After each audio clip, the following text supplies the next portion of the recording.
What does it feel like when the man you gave 10 years of your life to looks at you like you're nothing? For Elara Vance, it felt like ice flooding her veins. In the sterile chill of a lawyer's office, her ex-husband Mark didn't just sign the papers that ended their marriage. He incinerated her past. He stood there, his arm wrapped around his new fiancée, a woman dripping in jewels, and laughed. He laughed at the single tear that escaped Elara's eye. "Tears, Elara," he sneered, his voice a weapon. "Save them. No one's buying that pathetic act anymore." She was broken, alone, and publicly humiliated. Little did he know her tears were about to be valued far higher than he could ever imagine. The signature felt less like an act of finality and more like a betrayal of the hand that wrote it. Elara's fingers, trembling slightly, pressed the pen to the last page of the divorce settlement. The ink, a stark, unforgiving black, sealed the end of a decade. Her decade. 10 years of building a home, supporting a man's dreams, and weaving her own hopes into the fabric of a shared future. Now that fabric was a pile of ash at her feet. They were in the conference room of Mark's lawyer, a place that reeked of expensive leather and smug victories. The glass walls offered a panoramic view of the city, a glittering expanse that suddenly felt alien and hostile. Across the polished mahogany table, Mark Sterling didn't even look at her. He was too busy admiring the diamond bracelet on his fiancée's wrist, his thumb tracing the glittering stones, as if they were the only things in the world that mattered. The fiancée was Isabella Croft, daughter of construction magnate Alistair Croft. She was everything Elara wasn't, or rather everything Mark had decided Elara wasn't anymore. Isabella was sharp angles and cold beauty, her smile a carefully curated expression that never quite reached her eyes. She wore a Chanel suit the color of cream, a stark contrast to Elara's simple off-the-rack gray dress that suddenly felt like a pauper's rags. "All signed?" Mark asked, his voice impatient. He finally looked up, his gaze sweeping over Elara with a dismissive air that was more painful than any shouted insult. This was the man who had once whispered that her eyes held all the stars in the universe. Now he looked at her as if she were a piece of furniture he was eager to dispose of. Elara's lawyer, a kind but overwhelmed public defender named Mrs. Gable, gave a curt nod. "Everything is in order." The settlement was a joke. Mark's lawyers, a pack of corporate sharks from Sterling and Finch, had argued that Elara had contributed nothing of monetary value to the marriage. She hadn't worked, they'd said. She had been a homemaker. The business Mark had built, a successful marketing firm, was in his name alone.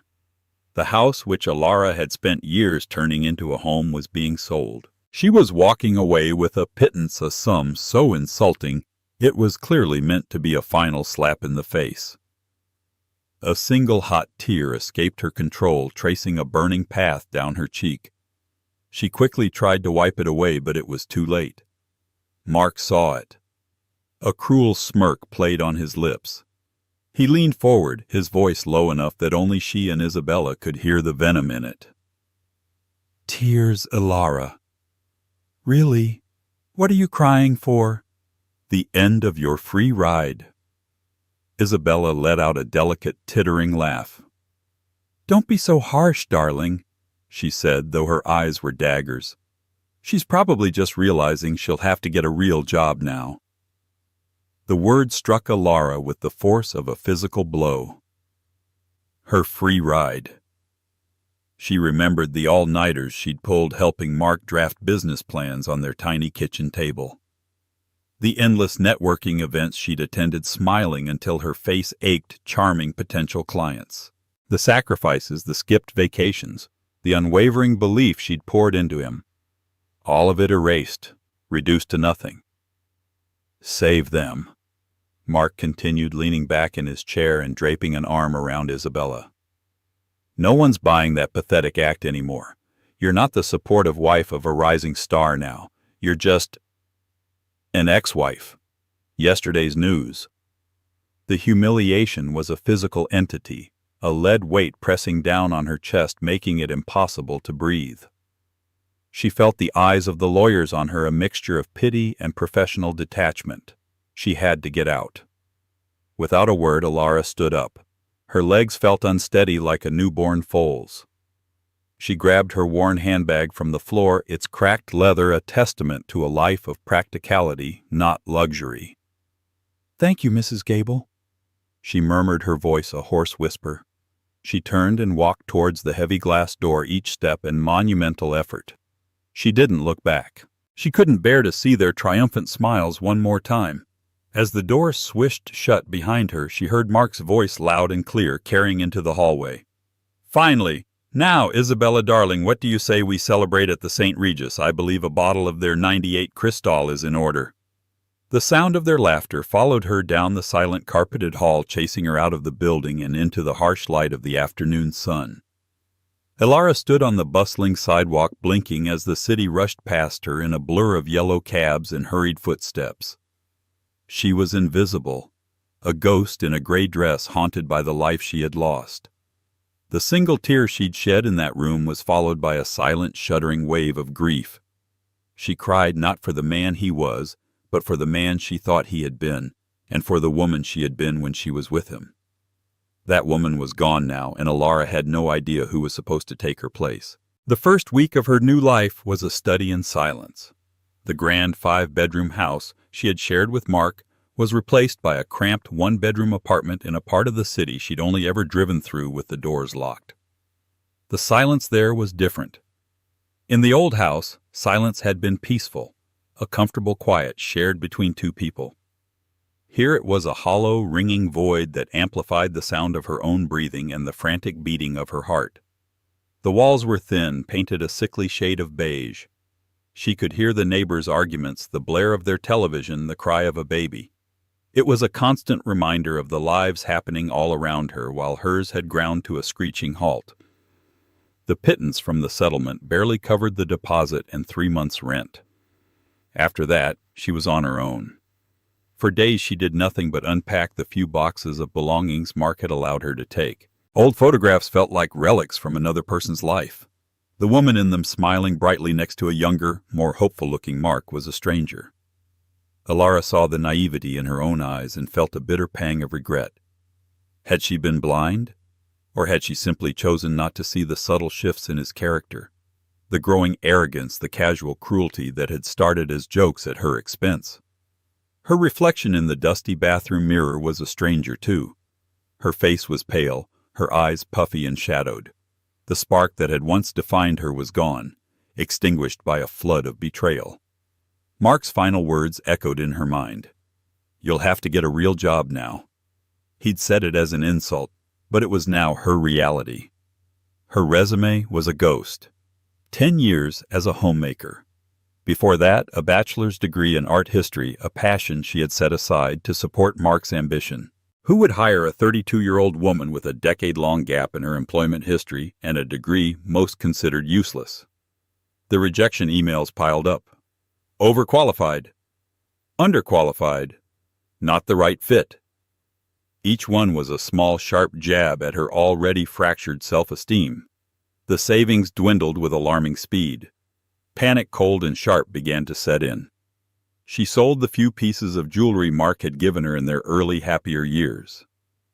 The pearl necklace he'd bought her for their first anniversary fetched enough for a month's worth of groceries. The irony was not lost on her.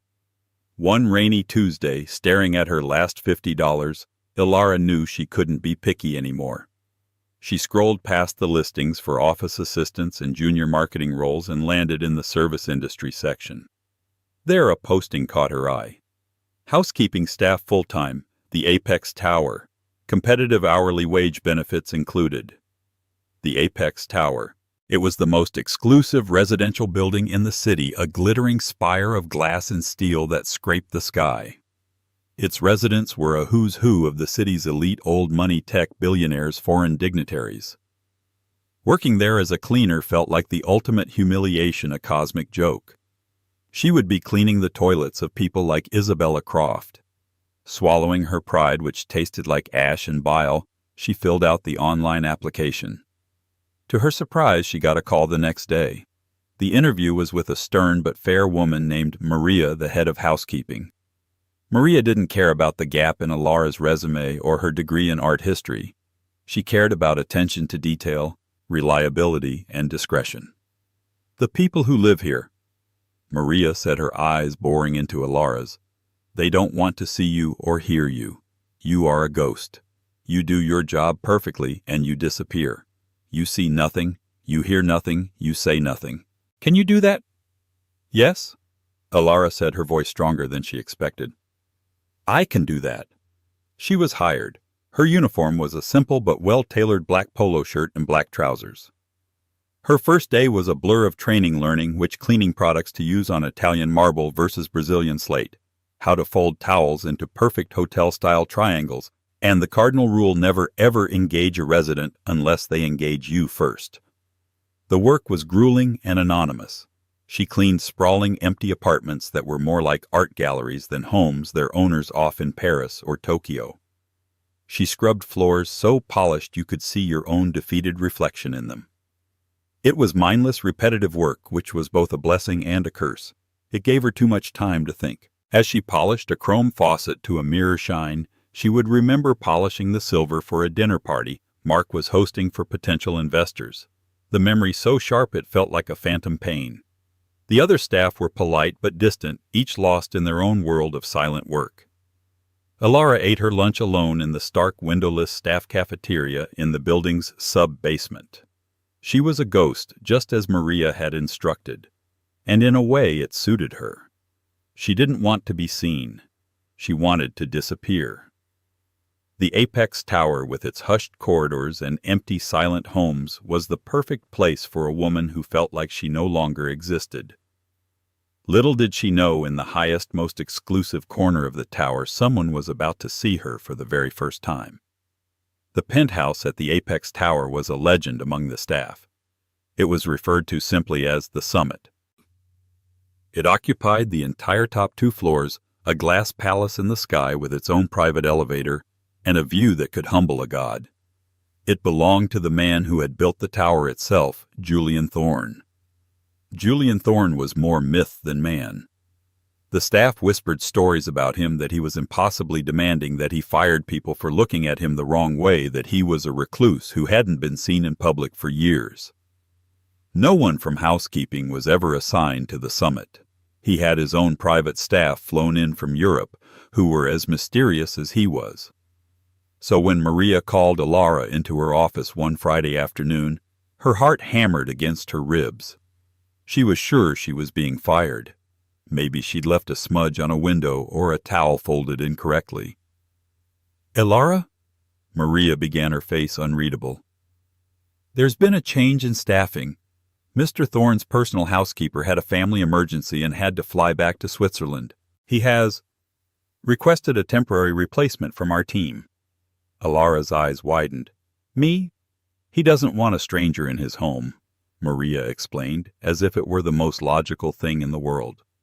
"He requested someone who is already on staff, someone who understands the protocols of this building. Your work has been flawless. You are quiet, efficient, and invisible. You are the perfect candidate." Maria's tone made it sound less like a compliment and more like a diagnosis.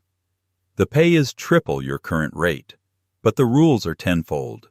You do not speak to him. You do not look at him. You clean only the areas designated on this floor plan. His private study and bedroom are off limits unless you are expressly told otherwise. Do you understand?" Elara nodded, her mouth suddenly dry. "I understand." The private elevator to the Summit was operated by a key card Maria gave her. It ascended in unnerving silence, the display showing no numbers, only a climbing arrow. When the doors opened, they opened directly into a space that stole her breath. It wasn't a home. It was a cathedral of modern art. The ceilings were 30 feet high. One entire wall was a sheet of glass overlooking the city. The furniture was minimal, but exquisite. A black leather sofa by Le Corbusier, a Noguchi coffee table, a single, starkly beautiful Ansel Adams photograph on a vast white wall. The air was cool and still scented faintly with something clean and masculine like sandalwood and rain. It was also utterly sterile. There were no family photos, no clutter, no sign that a human being actually lived here. It was as beautiful and as empty as a museum after hours. Following the floor plan, Elara began to work. She cleaned with a precision she didn't know she possessed, terrified of making a single mistake. She dusted shelves holding first-edition books that were worth more than her entire life savings. She polished a grand piano that looked as though it had never been played. She worked there for 3 days and never saw him. She would arrive in the morning to an empty apartment and leave in the evening before he returned. She only knew he was there by the subtle signs: a coffee cup in the sink, a newspaper left on the counter, the faint indentation on the sofa cushions. He was a ghost in his own home, and she was his ghost cleaner. On the 4th day, she was cleaning the immense glass wall that overlooked the city. It was a painstaking process, involving a specialized squeegee and a focus so intense she lost all track of time. The sun was beginning to set, painting the sky in fiery strokes of orange and purple. It was breathtaking. For the first time in months, Elara felt a flicker of something other than grief or anxiety. She felt a moment of peace. "It's called the golden hour." The voice, a deep, quiet baritone, came from directly behind her. Elara gasped and spun around so fast she dropped her cleaning cloth. Leaning against the doorframe of a room she hadn't realized was there stood Julian Thorne. He was nothing like the monster the staff's whispers had created. He was tall and lean, dressed in a simple dark gray sweater and black trousers. His hair was dark, his features sharp and defined, but it was his eyes that held her captive. They were the color of storm clouds, intelligent and piercing, and they were fixed on her with an unnerving intensity. They were also filled with a profound, soul-deep weariness. I'm so sorry, sir." Elara stammered, her face flushing with heat as she bent to retrieve the cloth. "I didn't hear you. I was just looking at the view," he finished for her, his voice calm. He didn't seem angry. He seemed observant. He walked slowly into the room, his movements graceful and deliberate. "Most people who work for me are too afraid to look up." He stopped a few feet away from her, his gaze shifting from her face to the sunset. "My father was a photographer. He always said this was the only time of day the world tells the truth. The light is too soft to hide the flaws and too beautiful to care about them." Elara was speechless. This man, this myth, was talking to her. About art. About his father. She remembered Maria's warning: "You do not speak to him. You do not look at him." She had already broken both rules. She kept her eyes fixed on the floor, her heart thumping a frantic rhythm. "I will get back to my work, sir. I apologize for the interruption." She expected him to dismiss her, to walk away. Instead he said, "What is your name?" She hesitated for a fraction of a second. "Elara, sir. Elara Vance." "Elara." He repeated the name, sounding strange and new in his voice. He was silent for a long moment, simply watching the last embers of the sun die out behind the skyline. "You have a smudge on the upper pane. There." He didn't point. He simply looked at a spot high above their heads. Elara followed his gaze and saw it, a tiny, barely perceptible streak she had missed. Humiliation washed over her. Of course, he was testing her. The moment of connection was an illusion. He was just a demanding employer, and she was just the help. "I'll take care of it immediately, sir," she said, her voice turning cold and professional. She turned her back on him and retrieved her tools, her hands shaking slightly. She didn't see the look on his face as she did so. A flicker of something that wasn't anger or disappointment, but something closer to curiosity. The ghost in the penthouse had finally seen her, and in his cold, empty world even the smallest, most unexpected presence could cause a ripple. The encounter left Elara deeply unsettled. Julian Thorne was no longer a myth. He was a man of unnerving perception and quiet melancholy. For the rest of the week, she worked with a heightened sense of awareness, constantly feeling as if his storm-gray eyes were watching her even when he wasn't there. The silence of the penthouse now felt charged, expectant. She began to notice things she hadn't before. Not just the expensive art and first edition books, but the subtle clues about the man who lived there. On his vast empty kitchen island amongst the architectural magazines and financial reports was a well-worn copy of Meditations by Marcus Aurelius, its pages filled with handwritten notes in the margins. In a corner of the living room, almost hidden behind a speaker, was a framed photograph turned away from view. Her curiosity gnawed at her, but she remembered Maria's warnings and her own precarious position. She was a ghost. She was invisible. She forced herself to focus on her work on making every surface gleam, every line perfect. One afternoon she was tasked with cleaning the formal dining room, a cavernous space dominated by a long obsidian table that could seat 20.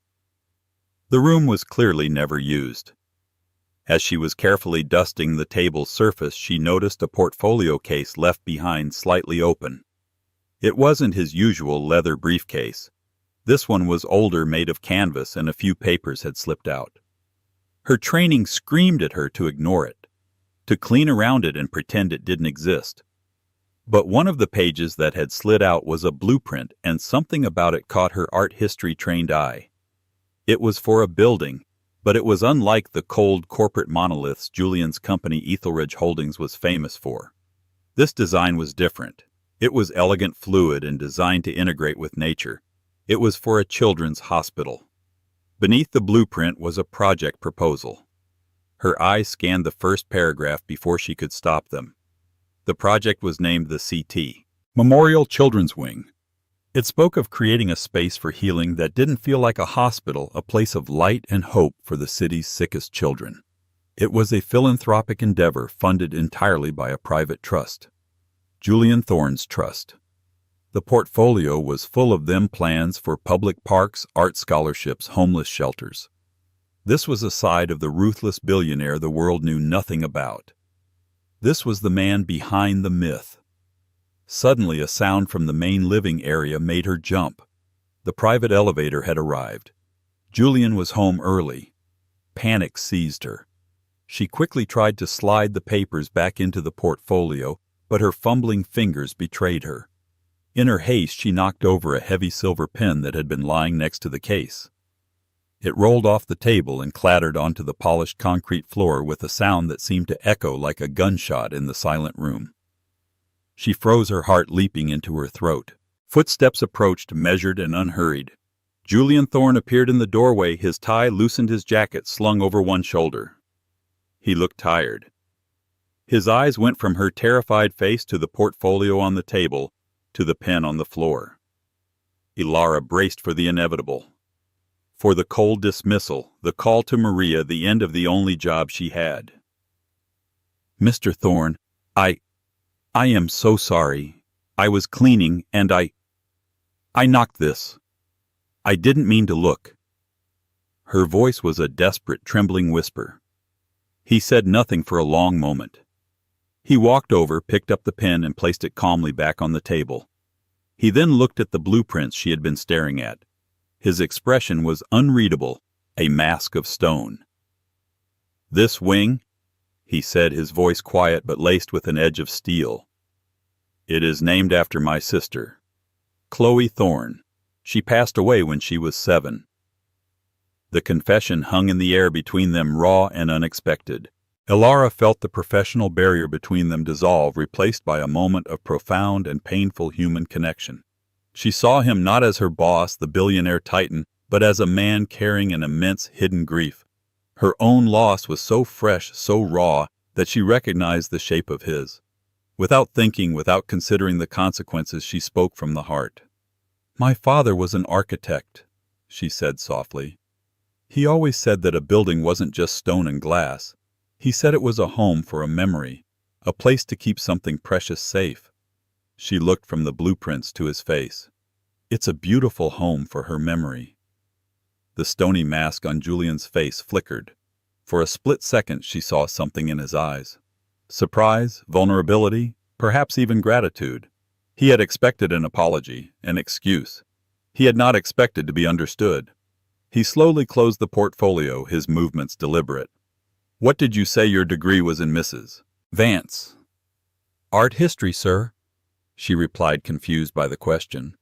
"I see," he said. He looked at her, then truly looked at her, and for the first time his gaze wasn't weary or piercing, it was contemplative. The project manager for this is an idiot. He doesn't understand the aesthetic principles. He thinks functional and beautiful are mutually exclusive. He tapped a finger on the closed portfolio. Come to my office tomorrow morning, 7 a.m. I want you to look at the rest of the plans. Elara stared at him dumbfounded. Sir, I'm a housekeeper. A faint, almost imperceptible smile touched the corner of his mouth. For today, perhaps. Tomorrow you're a consultant. He turned to leave, pausing in the doorway. And Elara, he said without looking back. Thank you. The word, so simple, so unexpected, left her reeling. As the sound of his footsteps faded away, Elara stood alone in the vast, silent dining room, the blueprints for a dead child's memorial in front of her. She had come to the apex tower to be a ghost, to be invisible. But somehow in the penthouse of the most reclusive man in the city she had been seen, and her life was about to change forever. The next morning Elara arrived at the summit not in her housekeeping uniform, but in the only business-appropriate outfit she owned, the same simple gray dress she had worn to finalize her divorce. It felt different today, less like a symbol of her defeat and more like armor. Julian Thorne was already in his study, a room she had never been allowed to enter. It was a surprising space, not cold and sterile like the rest of the penthouse, but warm and lived in.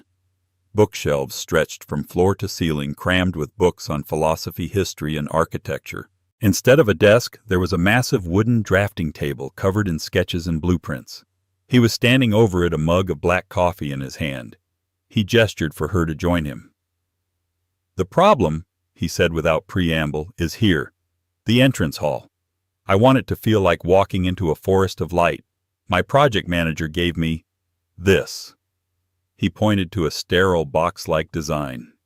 It looks like a morgue. For the next 2 hours they weren't employer and employee. They were two minds focused on a single problem. Elara, hesitant at first, slowly found her voice. Her art history degree, so long dormant, came to life. She talked about the use of light in Gothic cathedrals, the principles of organic architecture championed by Frank Lloyd Wright, the way Japanese design incorporates nature. Julian listened intently, challenging her ideas, pushing her to elaborate. He was sharp, demanding, and brilliant. She found herself energized, her mind firing on all cylinders for the first time in years. They sketched ideas on tracing paper, their hands occasionally brushing, sending a jolt of unexpected electricity through her. By 9 a.m., they had a new concept. A soaring atrium with structural pillars, like ancient trees, and a ceiling of dappled glass that would filter the light like a forest canopy. It was beautiful. It was perfect.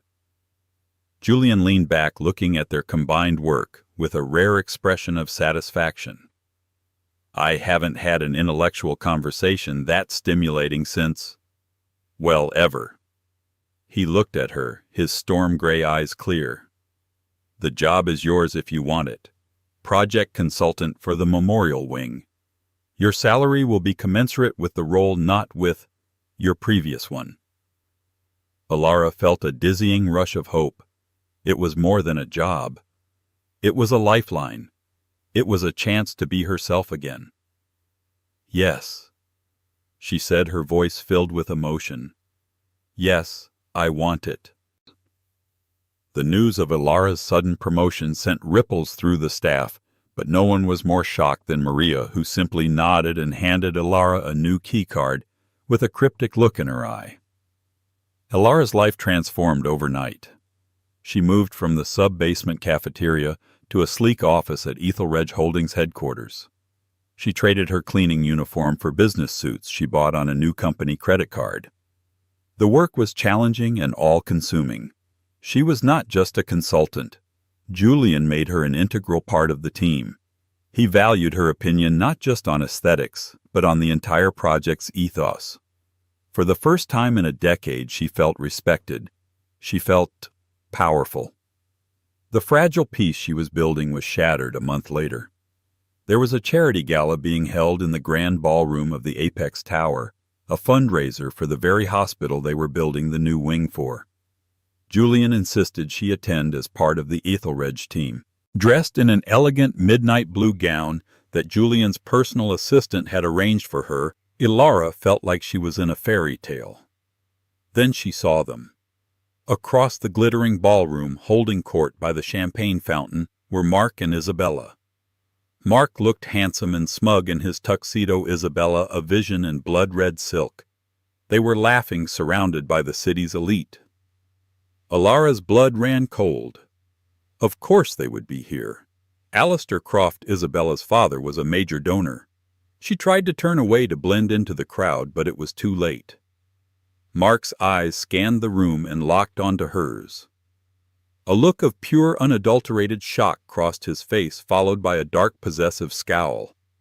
He excused himself from his group and began to stride toward her, with Isabella trailing in his wake. "Elara," he said, his voice dripping with condescending disbelief. "What in the world are you doing here? Did you sneak in with the catering staff?" Isabella eyed Elara's gown with a dismissive sneer. "It's a rental, I assume. Don't get any champagne on it, dear. You probably can't afford the cleaning fee." The old familiar shame threatened to swallow her whole. The room started to spin. She could feel the eyes of people nearby turning towards them, sensing a scene. "Leave me alone, Mark," Elara said, her voice barely a whisper. "Leave you alone," he scoffed, taking a step closer. He lowered his voice to a menacing growl. "You don't belong here. This is my world. You had your chance to be in it and you blew it. Now you're scrubbing floors. Go back to your mop and bucket where you belong before you embarrass yourself further." He reached out his hand, closing around her arm, his grip surprisingly strong. "Come on. I'll have security escort you out the service entrance. Take your hand off her." The voice was quiet, but it cut through the ballroom's chatter like a shard of ice. Julian Thorne had appeared beside them, seemingly out of nowhere. His presence was electric. The air around them crackled with tension. People stopped talking and stared openly. Mark's hand dropped from Elara's arm as if it had been burned. He stared at Julian, his face a comical mixture of fear and confusion. "Mr. Thorne, I was just dealing with a personal matter. This woman used to be my—" "She is my consultant," Julian stated, his voice flat and cold. "And she is my guest. You, on the other hand, are harassing her. And in my building, no less." Julian's gaze shifted to Mark's, and the temperature seemed to drop 10 degrees. "So I suggest you and your companion," he said, giving Isabella a look of utter disdain, "return to your table before I have you escorted out." The threat was unspoken but crystal clear. To be thrown out of an event by Julian Thorne would be social and professional suicide. Mark paled, his arrogance evaporating in an instant. He stammered a pathetic apology and practically dragged a fuming Isabella away. The crowd began to murmur, their gazes shifting from the retreating couple to Elara, now standing beside the most powerful man in the room. Julian turned to her, his expression softening slightly. "Are you all right?" he asked. Elara could only nod, her throat tight with a mixture of shock, humiliation, and a powerful surge of gratitude. He had not just defended her, he had claimed her. He had stood in the shadow of her ex-husband's cruelty and pulled her into the light. "He won't bother you again." Julian said, his voice a firm promise. He then gently offered her his arm. "Now, if you'll permit me, I believe there are some people I'd like my consultant to meet." As Elara placed her trembling hand on his arm and allowed him to lead her through the parted crowd, she knew Mark was watching. She could feel his hateful glare on her back. But for the first time, it didn't make her feel small. It made her feel strong. The shadow of her past was still there, but it no longer had the power to consume her. The gala incident was a turning point. Julian's public defense of Elara solidified her new identity. She was no longer Elara Vance, the disgraced ex-wife, or Elara, the invisible housekeeper. She was Elara Vance, Julian Thorne's project consultant, a woman who had the billionaire's personal protection. The whispers in the office changed from gossip to respect. Her relationship with Julian deepened, though it remained strictly professional on the surface. They spent long hours together, not just on the hospital wing, but on other Ethelred projects. He discovered her keen eye for detail and her surprisingly sharp business instincts, honed by years of quietly observing Mark's own dealings. He began to trust her implicitly, giving her more responsibility, pulling her deeper into the intricate web of his empire. Elara found herself in a gilded cage, but a cage of her own choosing. Her life was a whirlwind of boardrooms, architectural firms, and site visits. She had a new, beautiful apartment paid for by the company in a building overlooking the park. She had a wardrobe of designer clothes and a driver on call. She had everything she had once thought she wanted with Mark, but this time she had earned it. It was hers. Yet a sense of unease lingered. The confrontation with Mark had stirred something ugly. She couldn't shake the feeling that his appearance at the gala wasn't a coincidence, and the venom in his eyes seemed to be about more than just a bruised ego. Her new role gave her access to the highest levels of Ethelred Holdings's files. One evening, working late on a zoning proposal, she stumbled upon a file related to a hostile takeover attempt that Ethelred had thwarted 2 years prior. The rival company was Croft Construction, owned by Alistair Croft, Isabella's father. A chill snaked down her spine. It was a vicious corporate battle. Croft had tried to acquire a smaller tech firm that Ethelred was also bidding on, using underhanded tactics and spreading false rumors to drive down Ethelred's stock price. Julian had ultimately won, but the file detailed the animosity between the two titans. They were not just competitors, they were enemies. Why would Mark, a man obsessed with power and status, align himself with the family of his new wife when that family was a sworn enemy of a man like Julian Thorne? It didn't make sense. Unless Mark wasn't the one in control. Elara started digging deeper, using her access to cross-reference timelines and financial records. A disturbing pattern began to emerge. Mark's marketing firm, which had been moderately successful when she was with him, had seen an explosive, almost unnatural growth in the past year. The source of this new business, a network of shell corporations and LLCs that, with a little more digging, she traced back to a holding company owned by Alistair Croft. Mark hadn't just married Isabella, he had sold his soul to her father. His success wasn't his own. He was a pawn, a well-compensated tool for Croft Construction. The puzzle pieces began to click into place, forming a picture that made her sick to her stomach. Mark's cruelty during their divorce, his insistence on leaving her with absolutely nothing, on isolating her from their social circle. Had it all been by design? Had Croft wanted her completely out of the picture before bringing Mark into his fold? The final horrifying piece of the puzzle fell into place when she searched for any connection between Mark's firm and Ethelred Holdings before the divorce. And there it was. A small one-time consulting contract from 3 years ago. Mark's firm had been hired to do market research for a new Ethelred residential project, the Apex Tower. As part of the due diligence, Mark had been given low-level security access floor plans and vendor lists. Information that would be trivial to most, but to a rival like Alistair Croft, it could be a goldmine. It was proprietary data protected by a non-disclosure agreement that Mark had signed. An agreement Elara vaguely remembered him laughing about at the time. As if they'd ever notice, he had boasted. Elara leaned back in her chair, the screen's glow illuminating her horrified face. Mark hadn't just divorced her. He had been setting himself up for this new life with the Crofts. And to do that, he needed something to offer them, a gesture of loyalty. He had offered them Ethelred's secrets. He had committed corporate espionage. Her mind raced. Why was he back now? Why confront her at the gala? Was it just to humiliate her? Or was there more to it? His words echoed in her ears. You don't belong here. This is my world. It wasn't just a threat. It was a warning. He was telling her to stay away because her presence in Julian Thorne's inner circle made her a threat to his carefully constructed lie. If she ever figured out what he had done, she could destroy him. Suddenly, she wasn't just dealing with a bitter ex-husband. She was caught in a high-stakes war between two billionaires, and she was holding the ammunition that could bring one of them to his knees. The gilded cage she had found herself in suddenly felt very fragile, and the world outside it infinitely more dangerous. The knowledge of Mark's betrayal sat like a stone in Elara's stomach. It recontextualized everything. Every cruel word, every dismissive gesture during their divorce wasn't just the act of a man falling out of love. It was the calculated maneuvering of a criminal covering his tracks. The personal had been a smokescreen for the professional. She knew she had to tell Julian. But how?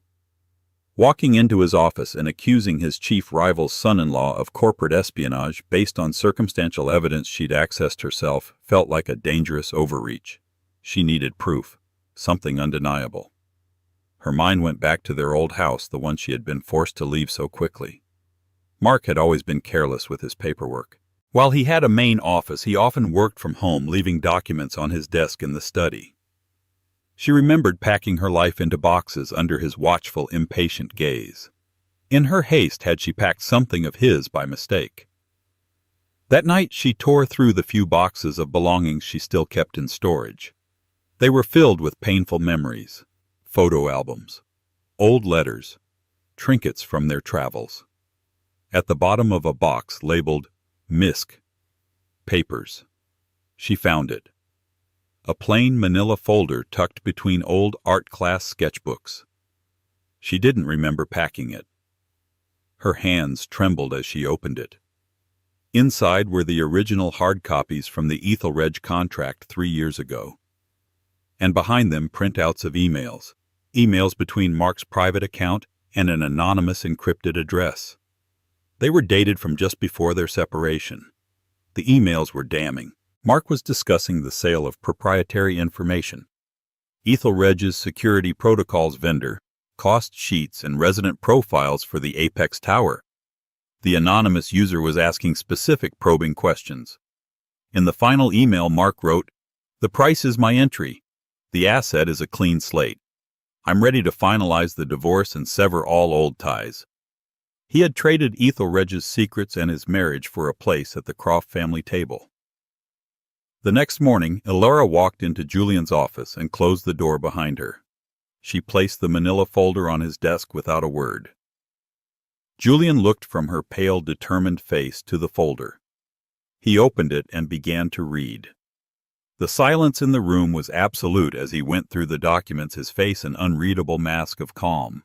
But Elara could see a muscle twitching in his jaw, the only sign of the fury building beneath the surface. When he finished, he carefully squared the papers and placed them back in the folder. He looked up at her, his storm-gray eyes darker than she had ever seen them. "This is an act of war," he said, his voice a low, dangerous rumble. "Alistair Croft has been trying to get an edge on me for years. Now I know how he's been doing it. He's been using your ex-husband as his mole." He stood up and walked to the vast window looking down at the city below. "This explains a lot. A failed bid for a new development project 6 months ago. Croft underbid us by a margin that was mathematically impossible unless he knew our exact numbers. He must have gotten them from Sterling." He turned back to face her. "They won't stop with this. An attack like this is a prelude. They're planning something bigger, something designed to cripple us." He paused, his gaze intense. "And you, Elara, are now in the center of it. They know you work for me. They know you have my ear." Mark's little performance at the gala wasn't just about his ego. It was a threat, a warning to you to stay silent. Fear, cold and sharp, pricked at Elara, but it was overshadowed by a surprising surge of anger. "They took 10 years of my life, Julian. They tried to break me and leave me with nothing. I am not going to stay silent." A slow, appreciative smile touched Julian's lips. "Good," he said, "because we are not going to be on the defensive. We are going to set a trap." The plan was audacious. Ethelred Holdings was about to announce its most ambitious project yet, Elysium, a revolutionary self-sustaining residential tower that would redefine the city skyline. It was Julian's legacy project, years in the making. The technology and architectural plans were his most closely guarded secrets. "We are going to leak information about Elysium," Julian explained, his eyes glinting with strategic fire.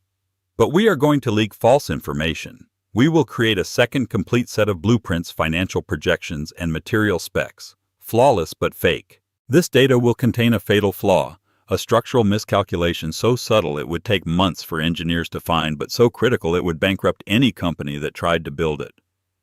"And you think Mark will steal it for Croft?" Elara asked. "I know he will," Julian said. "Greed is a predictable motivator. We will make sure the bait is left somewhere he believes he can access. He thinks he still has a back door into our old project server. We will let him think that." The trap was set. Julian's cybersecurity team created a digital honeypot, a decoy server baited with the fake Elysium files. Now all they could do was wait. The final move, Julian explained, had to be public. It had to be a complete and utter humiliation. And he knew the perfect venue. The annual Architects Guild Legacy Ball, the most prestigious event of the year, was in 2 weeks. Alistair Croft was the keynote speaker. It was there they would spring their trap. The unveiling would not be of a building, but of a conspiracy. The night of the Architects Guild Legacy Ball was electric with anticipation. The city's most powerful players filled the grand hall of the museum, a sea of tuxedos and couture gowns. Elara stood beside Julian, her heart a frantic drum against her ribs. She wore a stunning silver gown, a stark contrast to the gray dress she had once worn as a badge of her ruin. Tonight she felt like a warrior. They had received confirmation just an hour ago. The bait had been taken. The decoy server had been breached from an IP address traced back to one of Mark's shell companies. He had stolen the fake plans. The trap was set. Alistair Croft took the stage to thunderous applause. He was a charismatic speaker, all false modesty and predatory smiles. He spoke of integrity, of innovation, of the future of architecture. Then he came to the climax of his speech. "And it is with great pride," he announced, a triumphant gleam in his eye, "that Croft Construction will be breaking ground on a project that will not only change our city's skyline but will change the world. A project we call Olympus." On the massive screen behind him, a 3D rendering began to play. It was Julian's Elysium project, the fake one. The hall erupted in gasps and murmurs. It was a brazen, shocking move. Croft was not just stealing a project. He was claiming it as his own in front of the entire industry. He was trying to publicly humiliate Julian Thorne. Elara felt Julian's hand gently touch the small of her back, a silent signal. Now. "A fascinating design, Mr. Croft." Julian's voice boomed from the back of the hall, amplified by a microphone his head of security had quietly handed him. All heads swiveled towards him. "Truly revolutionary. In fact, I recognize it. It's a project my team and I scrapped 6 months ago." Alistair Croft's smile froze on his face. I don't know what you're talking about, Thorne. This is the work of my innovation team." "Is it?" Julian replied, starting to walk slowly down the center aisle, Elara by his side. "Because my team scrapped it when our engineers discovered a fatal flaw in the load-bearing calculations of the primary support structure. A flaw that, according to our models, would cause catastrophic structural failure within 5 years of construction. It's a death trap, a bankrupting, reputation-destroying death trap." Panic flashed in Croft's eyes. Mark and Isabella, standing near the stage, looked horrified. "This is absurd," Croft blustered. "You have no proof." "On the contrary," Julian said, his voice dangerously calm as he reached the foot of the stage. "We have a great deal of proof. We have server logs showing that these exact flawed plans were downloaded 2 days ago by a shell corporation owned by your son-in-law, Mark Sterling." He turned his piercing gaze on Mark, who looked as if he was about to be physically sick. "We also have copies of emails from Mr. Sterling dating back 3 years in which he sells proprietary Etherage data to an encrypted account, an account we have now traced to your head of acquisitions, Mr. Croft." He let that hang in the air for a moment, the silence in the hall absolute. Then he delivered the final killing blow. "Ladies and gentlemen, Julian said, his voice resonating with power and authority. "You have just witnessed an admission of the largest act of corporate espionage in this industry's history. I trust the members of the press," he gestured to the reporters who were now frantically recording, "will have many questions for Mr. Croft, as will the district attorney's office, with whom my legal team has just shared a comprehensive file." It was checkmate. The world of Alistair Croft and Mark Sterling crumbled in a matter of seconds. Croft was speechless, his face ashen. Mark looked at Elara, his eyes wide with a mixture of hatred and begging. He saw not the pathetic weeping woman he had mocked, but a queen who had just toppled his entire kingdom. In the ensuing chaos, Julian led Elara away from the pandemonium through a private exit and out into the cool night air. They stood on a quiet terrace overlooking a moonlit garden, the sounds of the imploding gala fading behind them. Elara let out a breath she felt like she had been holding for a year. It was over. The weight of the past, the humiliation, the betrayal, it all lifted, dissipating into the night sky.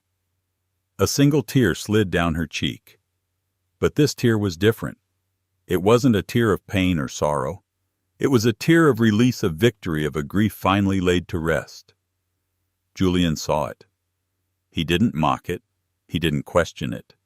He simply reached into his pocket. He didn't pull out a handkerchief. He pulled out a small velvet box. He opened it. Inside, nestled on a bed of black silk, was a diamond ring. It was not a gaudy, ostentatious stone like Isabella's. It was an elegant, flawless, emerald-cut diamond that seemed to hold all the light of the moon within it. Mark Sterling mocked your tears because he never understood their value. Julian said, his voice soft, his storm-gray eyes filled with a deep, unwavering tenderness. He saw them as a weakness. I see them as a sign of the strength it took to survive him. He took the ring from the box. He gently took her hand, and with his thumb he caught the single tear on her cheek. Then he brought her hand to his lips before sliding the diamond ring onto her finger. "Let me be the one to wipe them away from now on, Elara," he whispered. "Not with pity, but with a promise that you will never have to shed a tear of sorrow again. A promise to build a new world with you, one based on truth and respect. As my partner, as my equal, as my wife." Elara looked from the breathtaking diamond on her finger to the incredible man before her. He hadn't saved her. He had given her the tools to save herself. And in doing so, he had shown her what it truly meant to be valued, to be seen, to be loved. "Yes," she whispered, her voice choked with a joy so profound it left no room for tears. "Yes." And so Elara's story comes to a close, but her life was just beginning. She went from being an ex-wife dismissed and discarded to a woman who brought an empire of deceit to its knees. Her journey wasn't just about finding love with a billionaire. It was about rediscovering her own worth, a worth that was always there, just waiting to be seen. Her tears of sorrow, once a source of mockery, were transformed into jewels of triumph. This story reminds us that our lowest moments can be the foundation for our greatest comebacks, and that the right person won't just see our scars, they will understand the strength it took to get them. What did you think of Elara's incredible transformation? Could you feel the sting of Mark's betrayal and the thrill of her ultimate victory? Let me know in the comments below what your favorite part of the story was. If you enjoyed this journey of revenge and romance, please don't forget to hit that like button, share this video with someone who loves a good story, and most importantly, subscribe to the channel for more tales of love loss and ultimate triumph. Click that notification bell so you never miss an update. Thank you for listening.